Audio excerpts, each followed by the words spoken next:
Bien, sigamos. ¿Hasta acá alguna duda, chicos?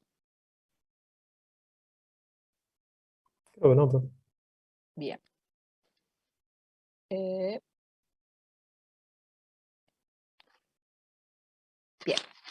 Bueno, ¿cuál es el síndrome de Prader-Willi? Es una obesidad mórbida, ¿sí? Porque viven con hiperfagia, ¿está?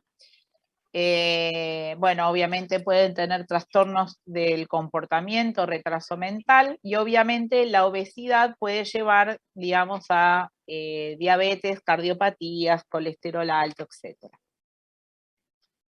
El Angelman, ¿sí? En realidad tiene un retraso madurativo severo, empiezan a perder pautas. ¡Sí! Salud. Gracias. Adquiridas, tienen trastornos, entran dentro del espectro autista, ¿tá? Tienen alteraciones en la marcha, y una de las cosas que caracteriza al Angelman es que siempre tiene una risa incontrolable, ¿está? Así que bueno, eso es lo que, de cara feliz, ¿sí? Eso es lo que lleva al Angelman, ¿está bien? ¿Alguna duda con esto, con impronta y con la disomía uniparental, chicos? ¿Gente? Sí, profe. ¿Dudas? Pedro, No, de mi parte no, profe. esperen un segundito que quería averiguar una cosa. Bien, vamos a, ¿cómo se llama? A la herencia mitocondrial. Ven,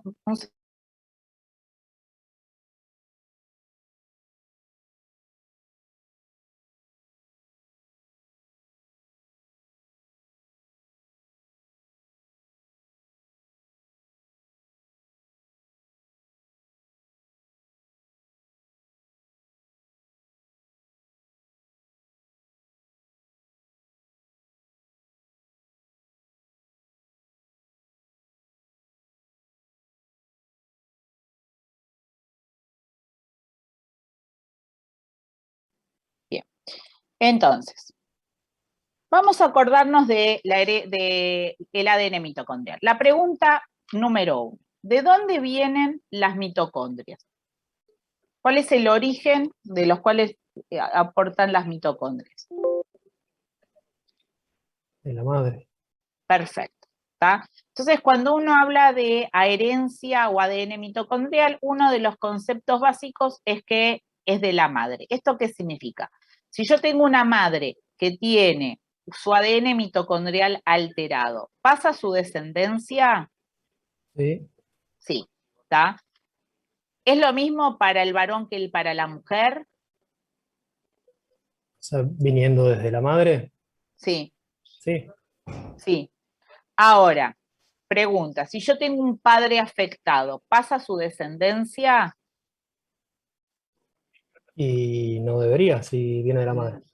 No, ¿está? O sea, que cuando en el proceso de fecundación, ¿sí? Yo voy a tener el espermatozoide que aporta los cromosomas y el centríolo, y todas las organelas, todas vienen de la madre.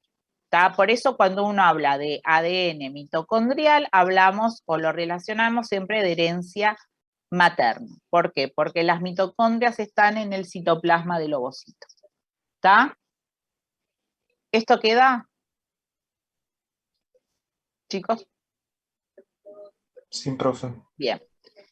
Si hablamos del ADN mitocondrial, haciendo diferencias con el ADN nuclear, el ADN mitocondrial era circular, no tenía proteínas adheridas y no tiene tantos controles, ¿sí? O chequeos como el ADN nuclear, por eso tiene una alta tasa de mutación.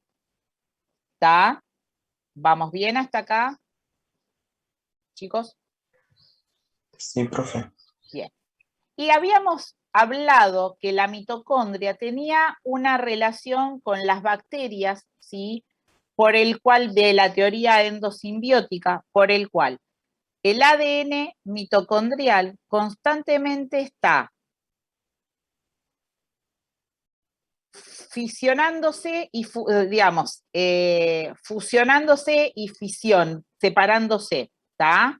Para dar ADN mitocondrial, hijos, hijas, digamos, lo mismo que para las mitocondrias. ¿Esto lo entienden, chicos?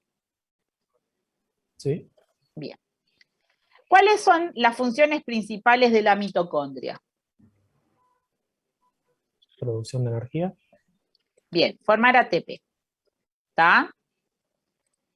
Entonces, ¿cuáles son los tejidos que consumen o tienen un alto consumo de ATP? Músculo. ¿Y cuál más? Nervioso. Y nervioso. ¿Está? Quiere decir que si yo tengo una alteración de las mitocondrias, los tejidos más afectados son muscular y nervioso. ¿Lo entienden esto, chicos? Gente. Sí, profe. Bien.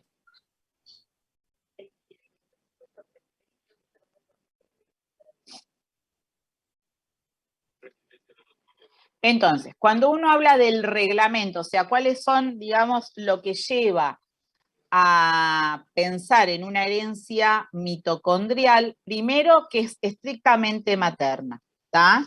Quiere decir que la madre le transfiere las organelas y la mitocondria a sus hijos, ¿está? ¿Me siguen, chicos? Sí, profe. Perfecto. No importa el sexo de la descendencia, o sea, va a afectar tanto a hombres como mujeres.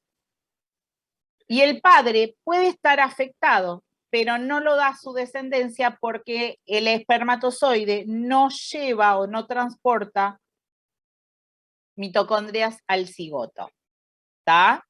¿Queda? ¿Chicos? Sí. Bien. Esto Sí, lo profe. veníamos hablando. También hablamos de que afecta a tejidos con alto consumo de ATP, tejido muscular, cardíaco, esquelético y nervioso. ¿Está? Estos son ejemplos de enfermedades relacionadas con la herencia mitocondrial. Una neuropatía óptica de Leber, la oftalmoplejía crónica progresiva y la epilepsia mioclónica. Chicos, no tienen que saber ustedes como alumnos de primero qué trae la neuropatía o la oftalmoplejía, solamente como nombres asociados a una herencia mitocondrial. ¿Se entiende esto, chicos? Sí, profe. Bien. Si uno ve un árbol genealógico por herencia mitocondrial, tengo la mamá afectada que puede transmitir a sus hijos, ya sea hombres y mujeres, y un padre afectado no va a mandar a su descendencia. ¿Está? ¿Hasta acá me siguen, chicos? Gente. Bien. Entonces, si yo acá tengo una mitocondria, ¿está?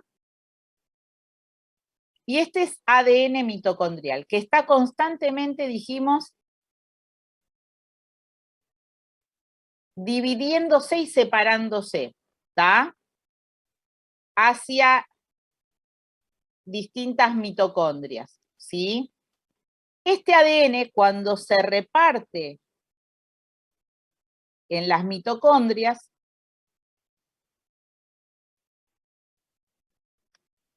se reparte en forma, se segrega al azar, y en lo que uno habla de segregación replicativa, ¿sí? O sea, se separan, ¿tá?, a las mitocondrias hijas, pero nunca en forma igual y en forma azarosa. ¿Entienden esto? Chicos, ¿me siguen? Gente. Sí, profe. Bien. Ahora, atiendan esto. Si yo tengo en una mitocondria, vuelvo a hacer la mitocondria, voy a hacer que el ADN mitocondrial que está alterado, que está mutado, lo hago de color negro. el ADN normal lo hago de color rojo, ¿tá? Entonces yo tengo esta mitocondria y voy a tener ADN mitocondrial normal y ADN mitocondrial mutado, ¿tá? En la segregación replicativa, ¿sí? Ay, qué boluda, perdón. La mitocondria. En la segregación replicativa yo voy a tener mitocondrias, hijas, donde puedo tener unas que solo tengan ADN mitocondrial normal y otras que tengan ADN mitocondrial mutado, ¿está? Que se separe, por un lado el ADN mitocondrial sano y por el otro el mutado. ¿Esto lo entienden? ¿Chicos? Sí, profe. Bien. Si esto sucede, se llama homoplasmia, ¿está? Que las mitocondrias tengan, por un lado, ADN mitocondrial normal y por el otro tengan ADN mitocondrial mutado. ¿Me siguen? Sí, ¿Gente? profe. Bien. Ahora, lo que sucede habitualmente, ¿sí? No es eso.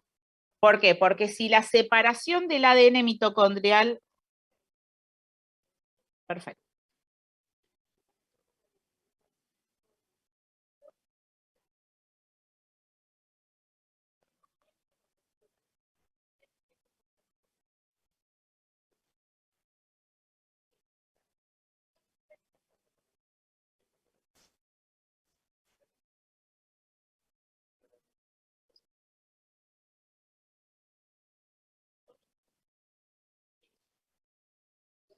Perfecto.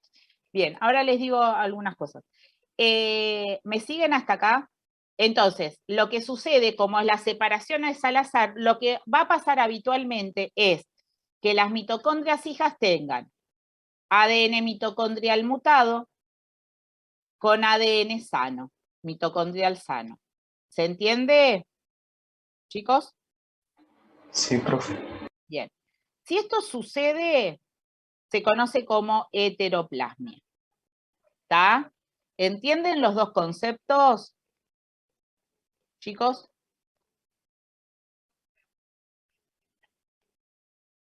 Gente. Sí, profe. Bien. Perfecto. Entonces, vamos acá. Nosotros veníamos hablando que las mitocondrias tienen varias moléculas de ADN mitocondrial. Esto hace que sean la fusión, fisión y así constantemente. ¿Me siguen? Chicos, que sean por fisión binaria, que se vayan separando. ¿Me siguen, chicos? ¿Gente? Sí, profe. Bien. Perfecto. La segregación replicativa es que las múltiples ADN mitocondriales se van a distribuir al azar en las mitocondrias hijas.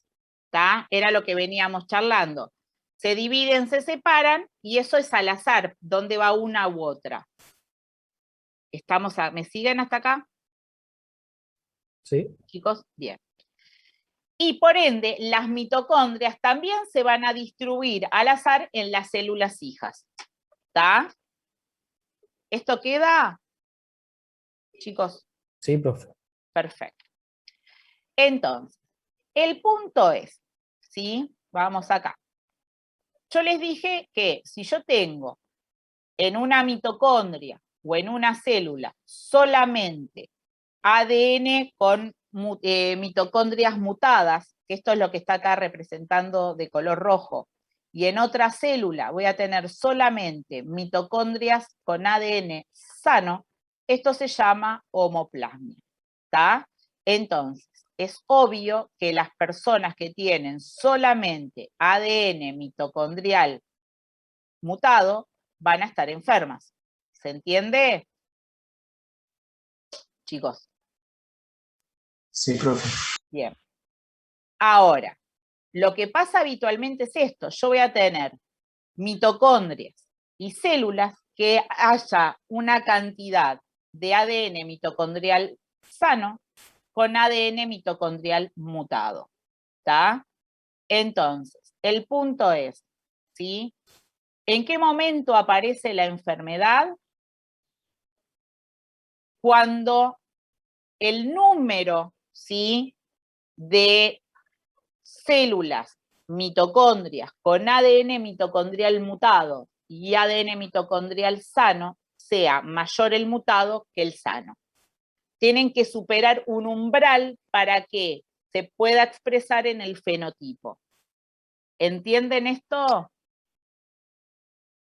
Sí, profe. Bien.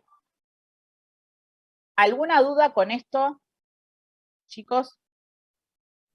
Sí, en las personas que no llegan al umbral, profe, entiendo que no se va a expresar No lo vas a expresar en el fenotipo. No significa que no fenotípicamente. exacto, que no tenga las mutaciones. Eso, pero por más que no exprese fenotípicamente la enfermedad, ¿le produce alguna diferencia a otra persona que tiene todas las mitocondrias bien? Porque va a tener por lo menos un porcentaje, por más que no llegue al umbral, va a tener un porcentaje de mitocondrias que no van a funcionar correctamente.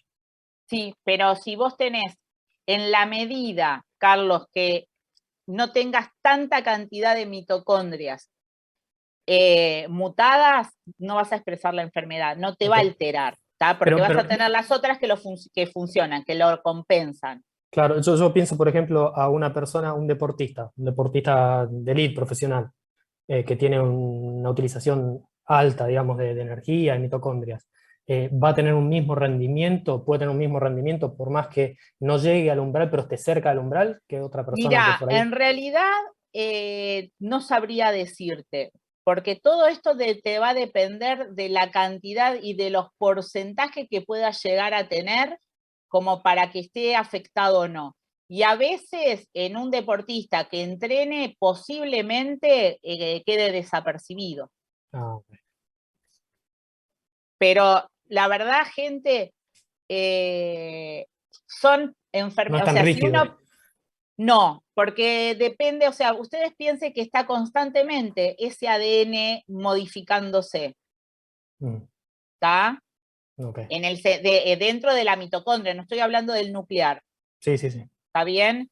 Y Sí. además se va replicando constantemente, así que eso va variando demasiado, o sea, tiene que haber como que todas las mitocondrias, como de todos los tejidos, digamos, musculares, están afectados como para que aparezca la enfermedad, Ok, como ok. para que se exprese. Yo solamente en el hospital se internó una nena que se internó por un útero bicorne, una cosa así, que la madre refirió tener una enfermedad mitocondrial. Y la verdad que no había nada, digo, salvo su útero bicorne, digamos, no tenía otra cosa que llevar a su alteración. ¿Está bien? Pero lo que uno tiene que pensar es que las mitocondrias y el ADN mitocondrial está constantemente, digamos, modificándose, porque uno no tiene las mismas mitocondrias desde el cigoto. No, claro. ¿Está? Así que eso Ok, va a ir modificándose y variando. ok, profe, gracias. Bien. ¿Esto se entendió, chicos? ¿Gente? Sí, profe. Bien. Una cosa, lo que les quería decir ahora, confirmar, es que ustedes el martes que están con Laura, que no tienen que hacer la presencialidad, estoy Sí. bien, ¿no? Sí. Bien. Hacen el examen choice con Laura a modo de repaso, ¿está? Ok. Ah, bueno. Bien. Era lo que quería chequear. Bien. ¿Hasta acá alguna duda, chicos? No, profe. Bien. Perfecto. Y con esto terminamos lo que sería las herencias no clásicas. Vamos a herencia multifactorial. ¿Está? Entonces,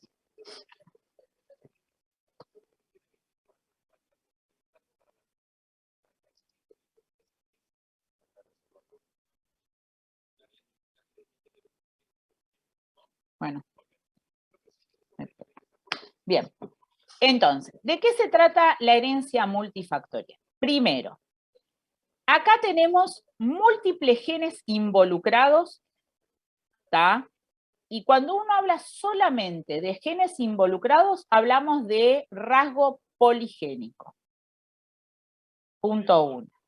¿Vamos bien hasta acá, chicos? Sí, sí. Bien. Ahora, si a esos rasgos poligénicos, donde hay múltiples genes involucrados, ¿sí?, le adicionamos o lo queda influenciado por el medio ambiente, por factores ambientales, hablamos de herencia multifactorial. ¿Está? ¿Queda esto, chicos? Sí, que cuando están esos múltiples genes influenciados por el medio ambiente, hablamos de herencia multifactorial. ¿Se entiende? Chicos, perfecto. Bien. Ahora, vamos a esto. Si nosotros hablamos de muchos genes involucrados, ¿sí?, esos genes no tienen superposiciones, actúan de forma igualitaria y tienen lo que se llama un efecto aditivo. ¿Qué es todo esto? Para un rasgo determinado, ¿sí? ¿Me siguen, chicos? Bien. Cada gen va a tener para ese rasgo, ¿sí?, no queda bien el término para que lo entiendan, pero para que lo entiendan, ¿sí?, un segmento o una parte de ese rasgo. ¿Está? ¿Se entiende? ¿Qué significa esto? Que para yo tener el 100% de ese rasgo, primero, tienen que interactuar todos los genes involucrados. Cada gen no es uno que tiene más que otro. Y el efecto aditivo, o sea, la suma de todos, me genera ese 100% del rasgo. ¿Se entendió? Sí, profe. Bien. No lo dijeron muy convencidos. Gente. Sí, profe. Bueno. Ahora, los rasgos que tienen relación a la herencia multifactorial son rasgos que uno dice que son cuantitativos, son rasgos medibles, ¿está? Y pueden tener lo que se llama el efecto del todo nada o umbral, ¿está? Pero el concepto que esos rasgos medibles los podemos exponer en una curva de Gauss o curva de campana, donde uno saca la media. ¿Está? ¿Se entiende esto, chicos? Sí. Sí, profe. Perfecto. Ahora, vamos a esto. ¿A qué se llama hipótesis del umbral? ¿Sí? Si uno asume que un individuo puede tener genes dañados, ¿está? ¿Me siguen, chicos? Sí, sí. Bien. Para que se exprese en el fenotipo, tiene que pasar o exceder ese umbral, ¿está? ¿Queda? Y ahí es cuando manifiesta la enfermedad. ¿Sí?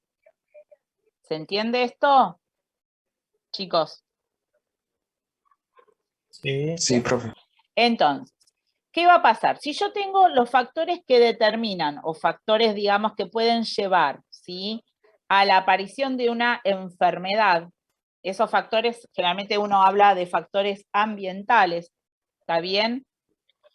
Lo que va a hacer es identificar, ¿sí?, lo que uno conoce como intensidad de compromiso, o sea, que esos factores lleven a la expresión de esos genes, y de ahí que desencadene la enfermedad. ¿Se entiende, chicos? Gente. Sí, profe. Entonces, ¿qué es esto? Cuanto mayor es la intensidad de compromiso, ¿sí?, mayores son los genes, digamos, involucrados, y mayor la posibilidad de que aparezca, digamos, esa enfermedad en el fenotipo, que se exprese, y que ese individuo esté enfermo. ¿Se entiende esto? Gente. Sí, profe. Bueno. Entonces, si hablamos de las características de una herencia multifactorial, primero la acción de varios genes en forma aditiva, la importancia de los factores ambientales, el rasgo de intensidad variable, o sea que lleva a generar una curva de Gauss o curva de campana, el umbral de intensidad para que aparezca y se exprese la enfermedad en un individuo, y la intensidad de compromiso predisposición, ¿está? Que depende de esos factores que desencadenen o no la enfermedad. ¿Sí? ¿Se entiende esto, chicos? Sí, profe. Bien. ¿Qué es la importancia del riesgo entre parientes? Cuando más lejos yo tengo algún pariente con alguna enfermedad en relación a la herencia multifactorial, menor es el riesgo que yo lo tenga. ¿Tá? Esto habla de si hay individuos afectados de la primera generación, segunda generación, tercera generación o cuarta generación. ¿Se entiende esto, chicos? Sí. Bien. Entonces, lo que uno tiene que tener en claro dentro de la herencia multifactorial, lo que uno llama riesgos, bueno, obviamente no son riesgos mendelianos, lo que uno habla de riesgos de recurrencia. ¿Qué significa? Elementos que hacen que pueda aparecer una enfermedad determinada en una población o en un individuo. ¿Está? ¿Se entiende esto, chicos? Sí, profe.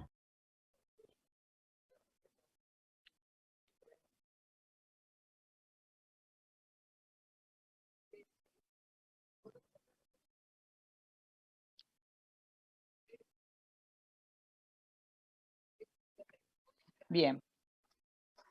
Entonces, ¿de qué se trata ese riesgo de recurrencia? Cuanto más rara la enfermedad, mayor es el riesgo.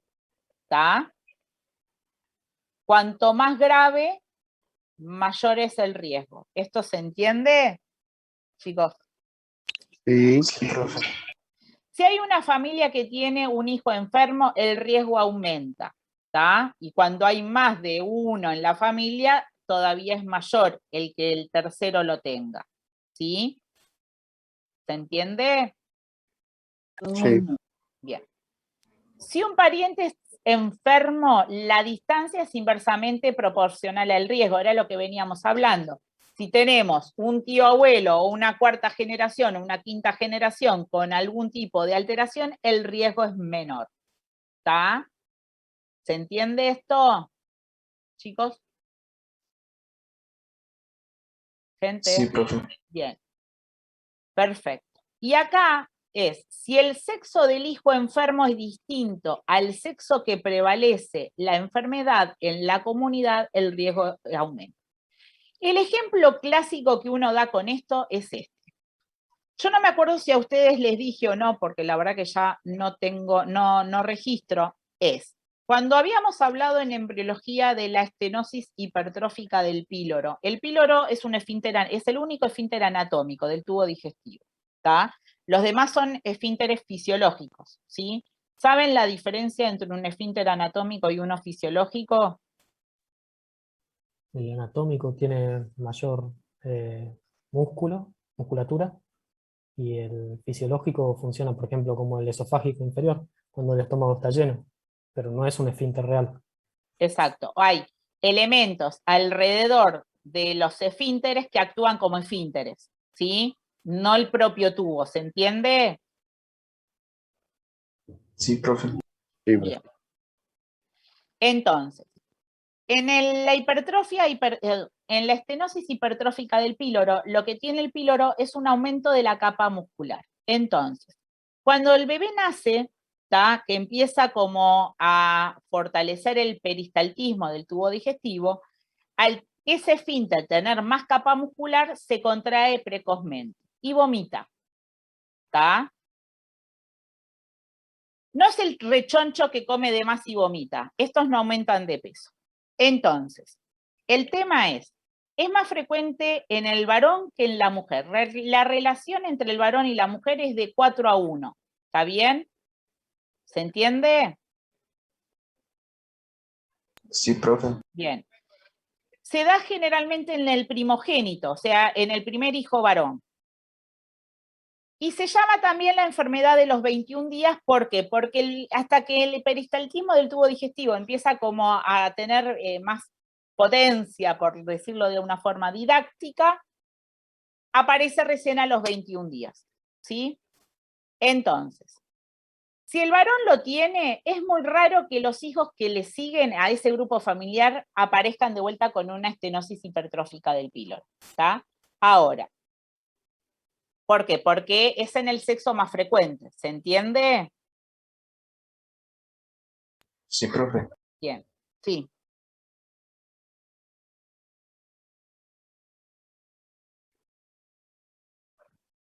Porque no, eso no se sabe. Siempre, digamos, de estadística, es en el primer varón.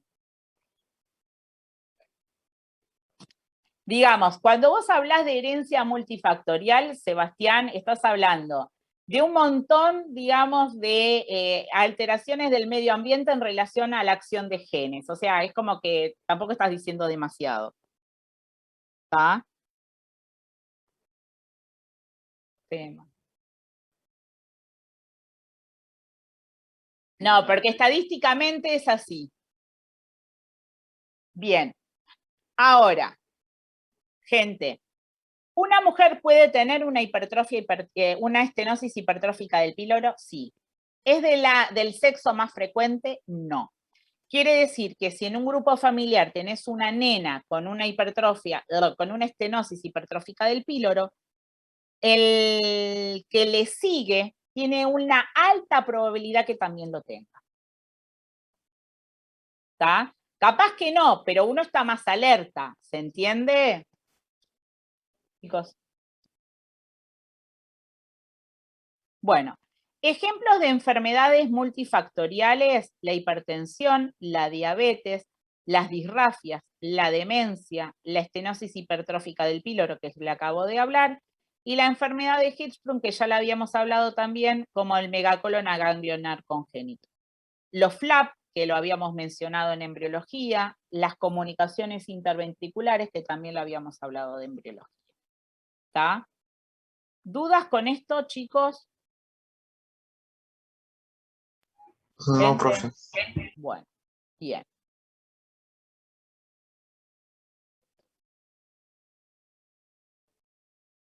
Vamos acá. Entonces, el examen, el parcial tipo simulacro lo hacen el martes con Laura. ¿Queda? Sí, profe. A modo de repaso. Dale, profe. Bien. Lo que vamos a ver ahora son los temas. ¿Sí? ¿Queda? Chicos, son 10 preguntas. ¿Está? Gente. Sí, profe. Sí, profe. Bueno. Sí, profe. No, tengo que abrir el ultra.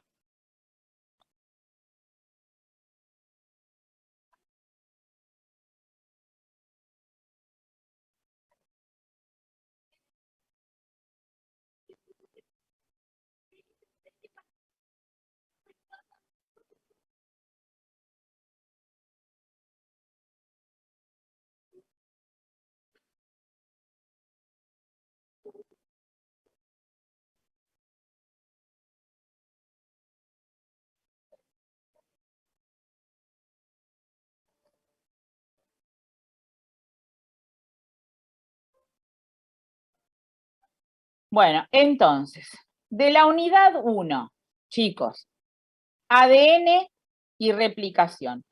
De ADN es la formación, digamos, de la molécula de ADN con los distintos niveles de compactación asociado a las histonas, lo que es eucromatina, heterocromatina, ¿tá?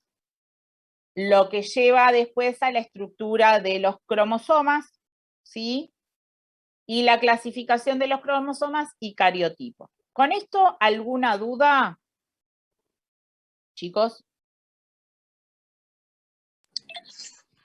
Bueno, hay harto de transcripción, traducción, Sí, replicación. estoy hablando ahora de ADN y núcleo, estoy en la unidad 1. Ah, ok, correcto.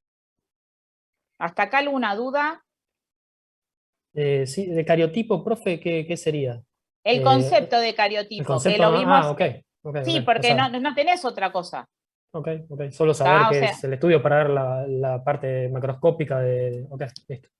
¿tá? Y es el ordenamiento, ¿sí? Y te permite evaluar cromosomopatías. ¿Se Sí, entiende? sí. Claro.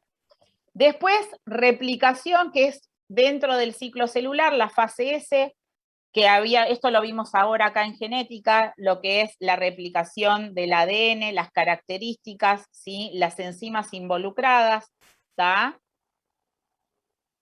Con esto alguna, y como que cuando se separen las cadenas, una que quede en forma continua y otra discontinua. ¿Con esto alguna duda, chicos?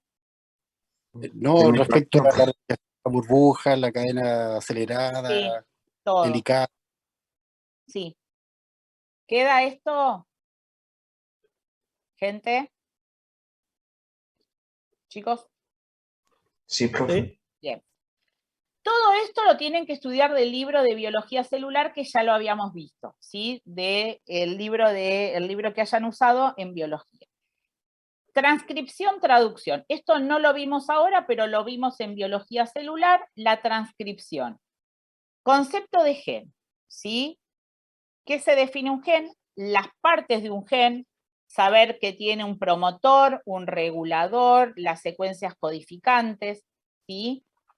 Esto, que cada gen digamos, la transcripción es de formar ADN a ARN. El ARN mensajero, el ARN de transferencia y el ARN ribosomal. ¿Está? ¿Queda esto, chicos? Bien. En relación con la transcripción, una vez que uno tiene el gen, las enzimas involucradas, o sea, las ARN polimerasas, para cada ARN había una enzima. La ARN polimerasa 2 era el mensajero, la ARN de 45S era la ARN polimerasa 1 y el ARN de transferencia era la ARN polimerasa 3. Una vez que yo copio mi ADN en ARN, se me forma mi transcripto primario. ¿Tá?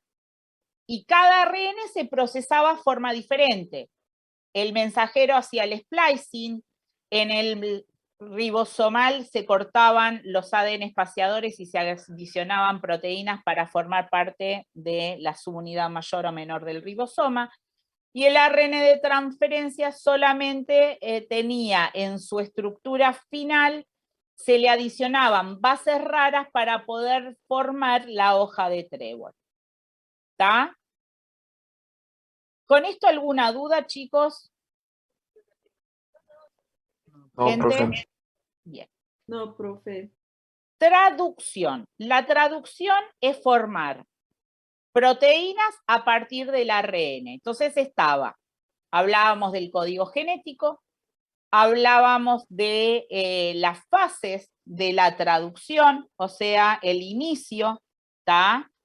¿Qué codificante acuérdense que los codones son del ARN mensajero y los anticodones son de transferencia, y el de transferencia es el que me engancha el aminoácido correcto por el sector 3', en el extremo 3', ¿está?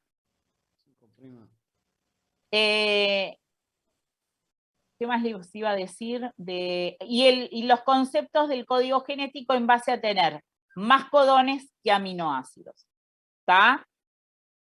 ¿Con esto alguna duda? Chicos. ¿No? No, profe. Bueno. Después vimos ciclo celular. Esto lo vimos acá. ¿Cómo es el ciclo celular? Las fases, cómo se regula las ciclinas y las quinasas dependientes de ciclinas, los complejos que se forman y dónde actúan cada complejo. ¿Está? ¿Alguna duda con esto? Chicos. No, profe. No, profe. Y después hablamos de mitosis y meiosis, ¿sí? Del crossing over, las fases, y después un cuadro con las grandes diferencias entre mitosis y meiosis. ¿Alguna duda con esto, chicos? Bueno. Después hablamos de generalidades, ¿sí? Las generalidades, todas las definiciones, qué es un gen, qué es un genotipo, qué es un fenotipo, qué es el genoma, dominancia, expresividad, penetrancia, fenocopia, homocigoto, heterocigoto, codominancia, ¿sí? ¿Alguna duda con esto, chicos? No. Bueno.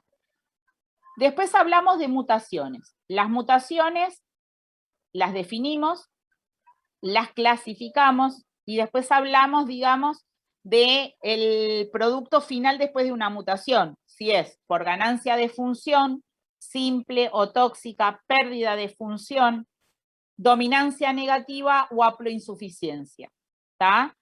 Y qué puede motivar a las mutaciones, o espontáneas o inducidas por agentes mutagénicos, ¿está? ¿Alguna duda con esto, chicos? ¿Gente? No, profe.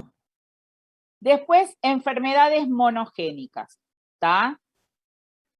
Las que respetan las leyes de Mendel, herencia autosómica dominante, herencia autosómica recesiva, ligada al X, recesiva, dominante y ligada al Y.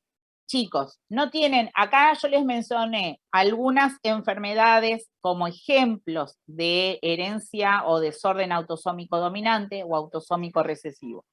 Si hay algún ejercicio, uno lo que va a poner es que una familia con enfermedad, con von Reichenhausen, entre paréntesis, autosómica dominante, para que ustedes razonen, ¿sí?, lo que es una herencia dominante como una recesiva, ¿está?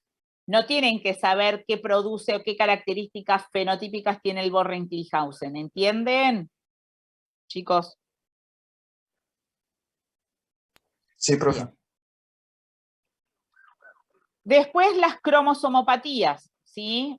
Conceptos de euploidía, poliploidía, aneuploidía, ¿sí? Diginia, dirinia, ¿sí? Diandria, perdón. Diandria, diginia, ¿está? Y las estructurales que vimos hoy. Y las causas que se da por una no disyunción en la meiosis, ya sea 1 o 2. ¿Dudas con esto, chicos? No, profe. Bien.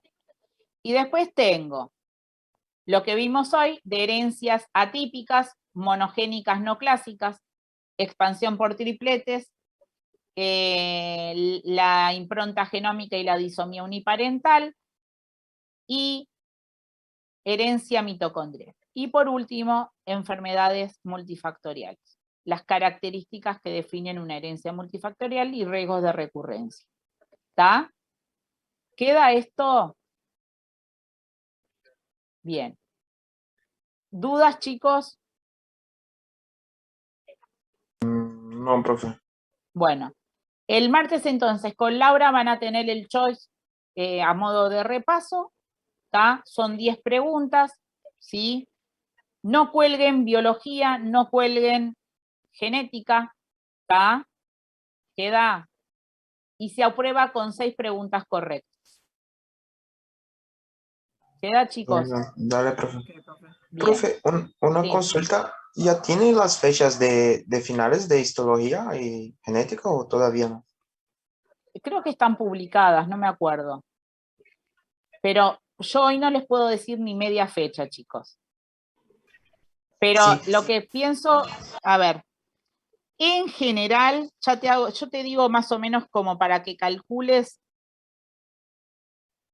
Sí, porque en cronograma yo me fijé, pero solo tiene No, eso se de publica en la recuperatorios. UAI, eso se publica en la UAI.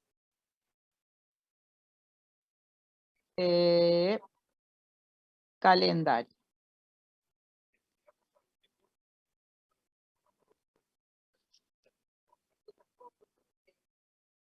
Las semanas seguramente de...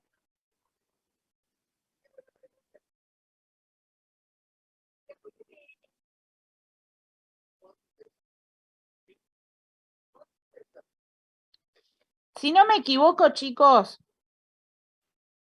las semanas de los finales serán entre promedio, para que calculen. Ay, se me va. Entre el 12 de diciembre al 23 de diciembre.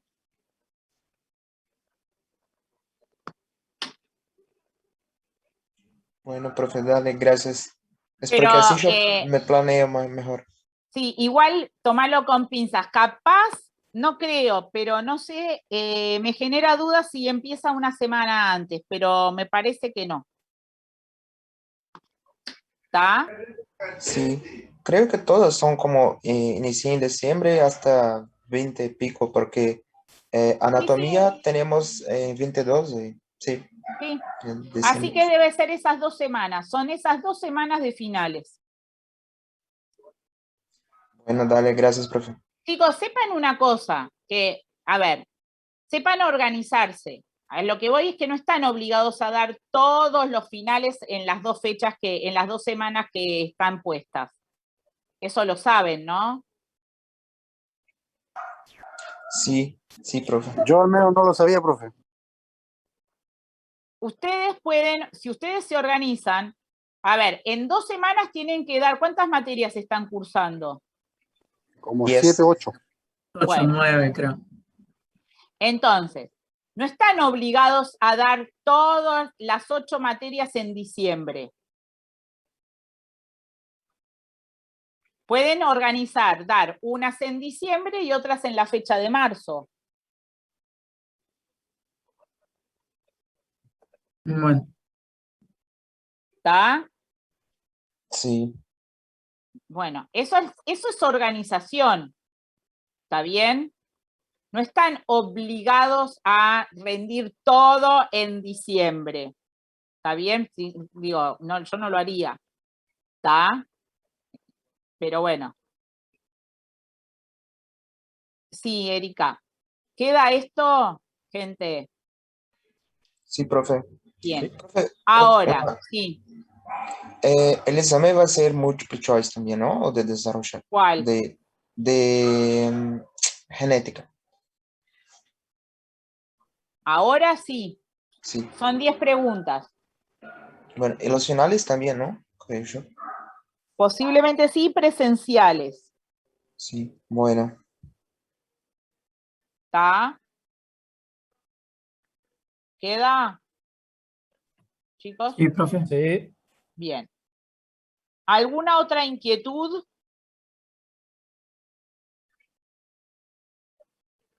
Chicos. No, O sea, profe. lo que pasa Mi es que nosotros que parte, estamos en el extranjero, profe, lo damos en marzo, creo, histología y anatomía. Sí. Sí. Sí, porque va a ser presencial. Los finales. ¿Está? Chicos. Ahora, el final de genética, perdón, disculpe, va a ser todo biología, citología con genética. Ese va a ser como el temario Es la misma para el examen fecha. final.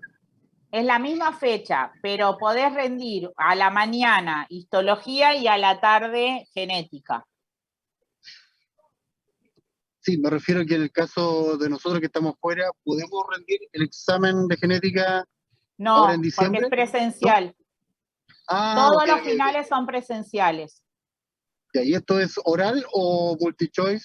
No, posiblemente por la cantidad de alumnos que tenemos sea choice, pero es presencial. Ok, ok. Me Chicos, parece. los finales son presenciales. ¿Está? Ah, o sea, entonces, no, no, porque a mí me toque darlos todos en marzo, menos inglés e informática, parece. Que son online, Sí. parece. De nuestra parte, que nos habilitaron para los finales presenciales, lo vamos a hacer presenciales. Ok, me parece. ¿Está? Bueno, profe, dale. Bien. Bueno, niños, yo ya pasé lista porque los vi en el coso, así que los libero. Gracias, profe, nos vemos. Bueno, gracias, profe. Profe, Chao, chicos. Adiós, buenas noches. chao.